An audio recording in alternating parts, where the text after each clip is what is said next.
اگلا ذکر ہے مکرم محترم محمود احمد شاہ صاحب شہید مربی سلسلہ ابن مکرم چودھری غلام احمد صاحب کا۔ شہید مرحوم کے خاندان کا تعلق خونن ضلع گجرات سے تھا۔ شہید مرحوم کے دادا مکرم فضل داد صاحب نے بیعت کی تھی۔ شہید مرحوم کے والد بہت متعصب تھے۔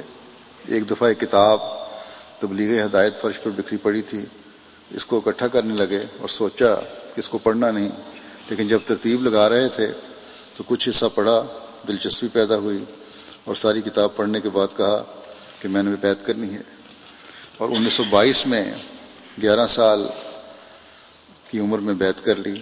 شہید مرحوم کے والد صاحب نائب تحصیلدار رہے۔ آپ نے کبھی کسی سے رشوت نہیں لی تھی۔ اس خلیفۃ المسیح ثانی رضی اللہ تعالیٰ عنہ کی سندھ میں زمینوں کے مختار عام تھے اور انتہائی نیک اور متقی انسان تھے۔ شہید مرحوم 31 مئی 1962 کو پیدا ہوئے اور پیدائشی وقف تھے۔ 1986 میں جامعہ پاس کیا۔ اس کے علاوہ محلے کی سطح پر متعدد جماعتی عہدوں پر خدمت کا موقع ملا۔ اس کے علاوہ نائب ایڈیٹر ماہنامہ خالد کے طور پر بھی خدمت کرتے رہے۔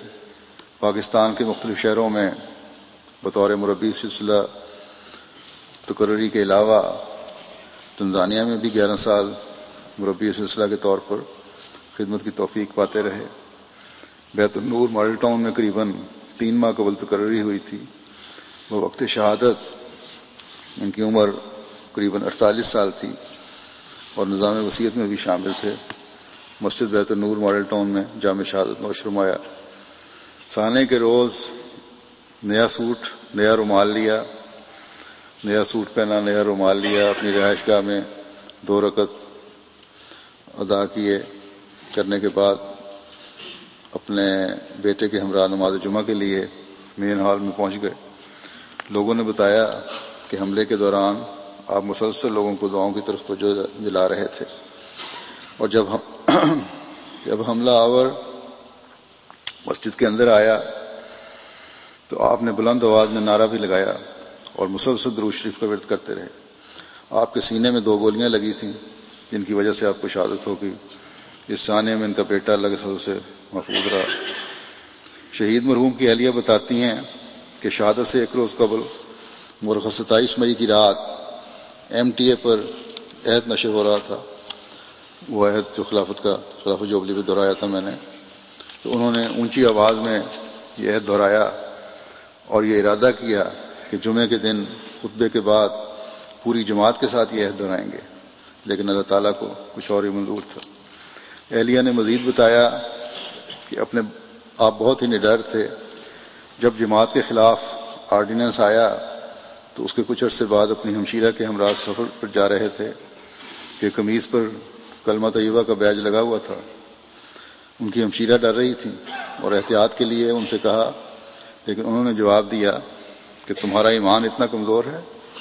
اسٹیشن پر اترنے کے بعد وہاں موجود پولیس اہلکار سے جا کر مصافحہ کیا اور اپنی ہمشیرہ سے کہا، دیکھو میں تو ان سے سلام کر کے آیا ہوں۔ آپ کو خدا تعالیٰ پر بہت ہی توکل تھا۔ شہید مرحوم کی اہلیہ بتاتی ہیں کہ تنزانیہ میں بھی خدمت کے دوران ان کی مخالفت ہوئی اور اس دوران اللہ تعالیٰ کی تائید اور نصرت کے نشان بھی دیکھے۔ 1999 میں معاند احمدیت شیخ سعیدی نے مربی صاحب پر ایک الزام لگایا کہ انہوں نے کچھ غیر قانونی بندوں کو اپنے مشن ہاؤس میں پناہ دے رکھی ہے۔ پولیس مشن ہاؤس آ گئی اور تلاشی کے بعد مربی صاحب کو تھانے لے گئی۔ تنزانیہ کا ایک قصہ ہے۔ مربی صاحب نے وہاں پہنچ کر اپنا اور جماعت کا تعارف کروایا تو پولیس والوں نے معذرت کرتے ہوئے آپ کو چھوڑ دیا۔ بعد ازاں پولیس سے بہت اچھے تعلقات بن گئے۔ اس کے تھوڑے ہی عرصے بعد شیخ سعیدی کو اسی الزام میں حکومت نے اس کو سعودی عرب سے ڈپورٹ کر دیا، اور یہ خبر اخبارات میں بھی شائع ہوئی۔ تنزانیہ میں ہی ایک دفعہ جماعتی دورے پر جانے لگے تو مجھے ملیریا بخار تھا، ان کی اہلیہ کہتی ہیں۔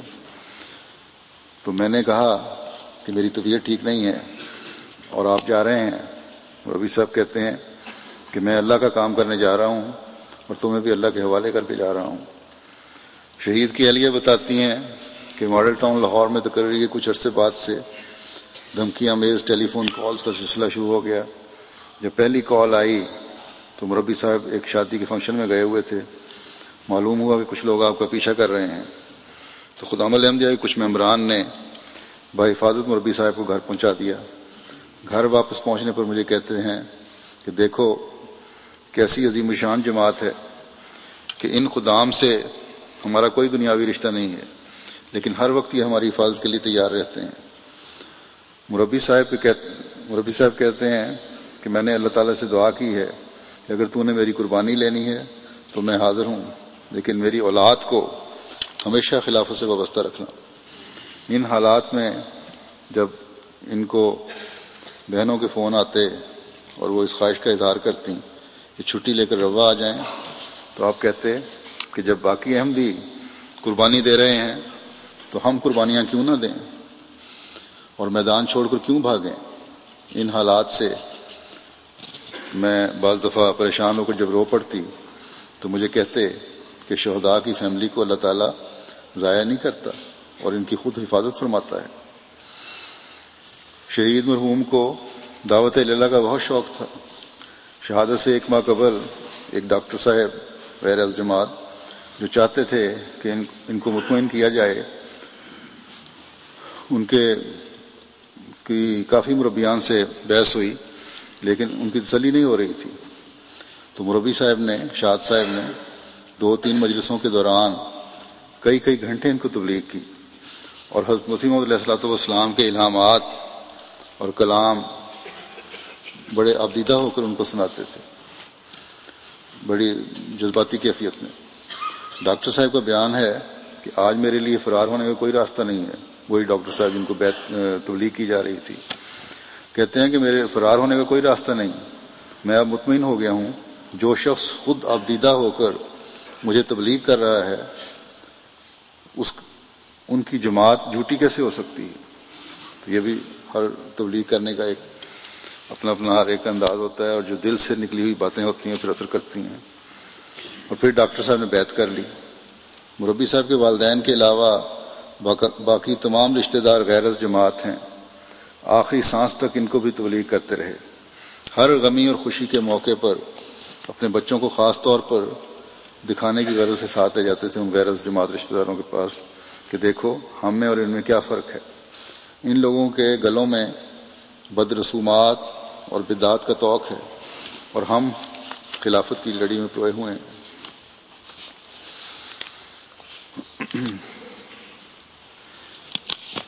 ان کے بارے میں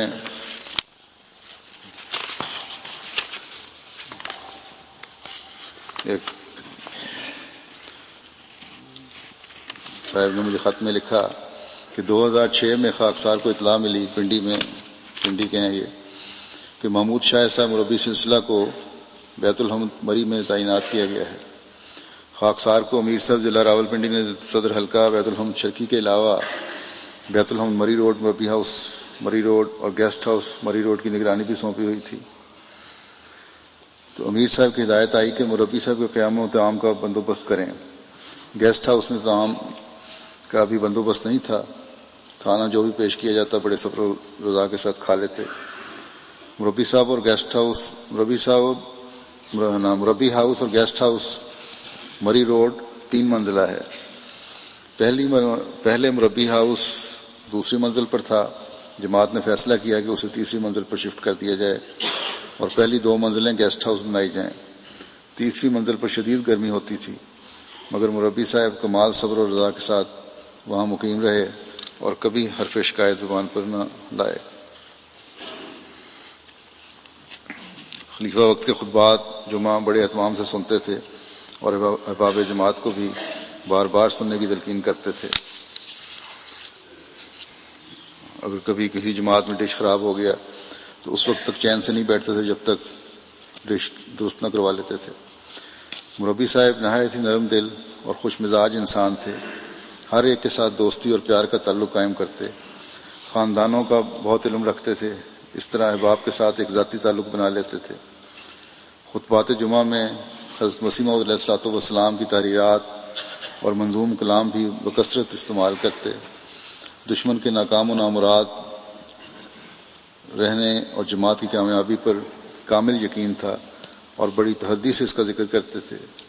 خطبات میں اکثر ان کی آواز بھر آ جاتی تھی۔ 28 مئی سے 2 یا 3 جمعہ پہلے عشرہ تعلیم القرآن کے سلسلے میں ماڈل ٹاؤن میں خطبہ دیا اور حضرت مسیح موعود کا ایک انظار پڑھ کر سنایا، جس میں جماعت کے ان لوگوں کا ذکر ہے جو قرآن کو باقاعدگی سے نہیں پڑھتے۔ اس پر جذبات کو قابو میں نہیں رکھ سکے اور آواز بھر آ گئی۔ خلافت، جماعت اور نظام کے تقدس کے بارے میں ایک ننگی تلوار تھے۔ اگر خلافت اور جماعت کے بارے میں کوئی معمولی سی بات بھی کر دیتا تو اسی وقت اس کا منہ بند کر دیتے اور اس وقت تک نہ چھوڑتے جب تک اس کو غلطی کا احساس نہ ہو جاتا۔ خاکسار کے حلقے میں یہ لکھتے ہیں، وہی صاحب لکھ رہے ہیں، اعظم صدیقی صاحب، کہ خاکسار کے حلقے کی مجلس عاملہ کا اجلاس اکثر رات کو 9 یا 10 بجے شروع ہوتا تھا۔ رات گئے سخت سردی میں سائیکل پر اجلاس میں شامل ہوتے اور اپنی ہدایت سے نوازتے۔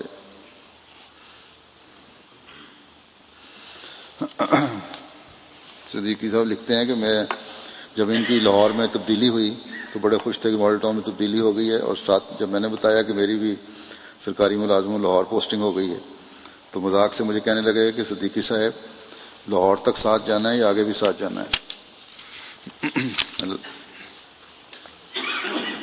ان کے بارے میں مزید ایک مربی صاحب نے لکھا ہے کہ شہید ایک ہنس مکھ اور بڑی سے بڑی مصیبت اور دکھ کو خندہ پیشانی سے برداشت کر کے مسکرانے والے تھے، دلیر اور نڈر تھے، تبلیغ کے شہدائی تھے۔ خاکسار کی تقرری جب تنزانیہ میں ہوئی تو ان کے ساتھ دارالسلام سے موروگورو جا رہا تھا۔ راستے میں کچھ مولوی برلب سڑک نظر آئے۔ محمود شاد صاحب نے گاڑی روکی اور ان کو تبلیغ کرنے لگے، جبکہ شام کا وقت ہو چلا تھا اور آگے راستہ بھی خطرناک تھا۔ ایک مجمع اکٹھا ہو گیا اور دعوت اللہ سے تمام لوگ مستفید ہونے ہوئے اور ان مولویوں کو لاجواب کر کے دوڑا دیا۔ گاڑی میں بیٹھتے ہوئے خاکسار کو کہا کہ ہمیں یہاں مذہبی آزادی ہے، ڈرنا نہیں، کھل کر تبلیغ کریں۔ پھر ان کے بارے میں مزید لکھتے ہیں کہ شہید مرحوم، یہ معلومات ہیں، شہید مرحوم کئی بہنوں کے اکیلے بھائی تھے، اس لیے والدین اور خاص طور پر بیمار والدہ کی خوب خدمت کی۔ جب آپ کا تقرر بیرون ملک ہونے والا تھا تو پریشان تھے کہ بیمار والدہ کو کس کے پاس چھوڑ کر جاؤں گا، چنانچہ والدہ کی زندگی میں آپ کو پاکستان میں ہی خدمت کا موقع ملتا رہا۔ جب خاکسار کا تقرر، یہ بھی مربی صاحب نے لکھ رہے ہیں کہ جب خاکسار کا تقرر 1999 میں بطور امیر و مبلغ انچارج تنزانیہ ہوا تو اس وقت آپ تنزانیہ میں تعینات تھے۔ بڑے ہی شوق اور لگن سے تبلیغ کیا کرتے تھے۔ نئی سے نئی جگہوں پر رابطے کر کے ویڈیو اور آڈیو کیسٹس کے ذریعے اور مجالس لگا کر آپ تبلیغی کیمپس لگایا کرتے تھے، جس کے نتیجے میں اللہ تعالیٰ نے کئی جماعتیں بھی عطا کیں۔ آپ ارنگا تنزانیہ میں تعینات تھے کہ آپ کی کامیابیوں کو دیکھتے ہوئے مقامی علماء نے عرب ریاستوں کی طرف سے مذہبی امداد دینے والے ایجنٹوں سے ویسی ہی تبلیغی سہولیات کا مطالبہ کرنا شروع کیا جو احمدی مبلغ محمود احمد شاہ صاحب شہید کو حاصل تھیں، تاکہ وہ احمدیہ نفوذ کو روک سکیں۔ جب ایک ایک کر کے ان کی تمام تبلیغی ضروریات پوری کر دی گئیں اور کوئی نتیجہ نہ نکلا بلکہ احمدیت مزید تیزی سے صوبے میں پھیلتی رہی تو مقامی علماء سے پوچھا گیا کہ کیا وجہ ہے کہ تمام تبلیغی سہولیات کے حصول کے بعد بھی آپ کے کام کا کوئی نتیجہ نہیں نکل رہا؟ تو انہوں نے کہا کہ ابھی ہمارے پاس ایک چیز کی کمی ہے، وہ یہ کہ جماعت احمدیہ کے پاس پاکستانی مبلغ ہے جو کہ ہمارے پاس نہیں ہے۔ اگر ہمیں بھی ایک پاکستانی مبلغ دے دیا جائے تو اس کی رہنمائی میں ہم بھی کامیاب ہوں گے۔ یہ بھی بیچاروں کی غلط فہمی تھی، کیونکہ ان کے جو غیر جماعت پاکستانی مبلغ آنے تھے انہوں نے ان کو تبلیغ کے بجائے صرف گالیاں سکھانی تھیں۔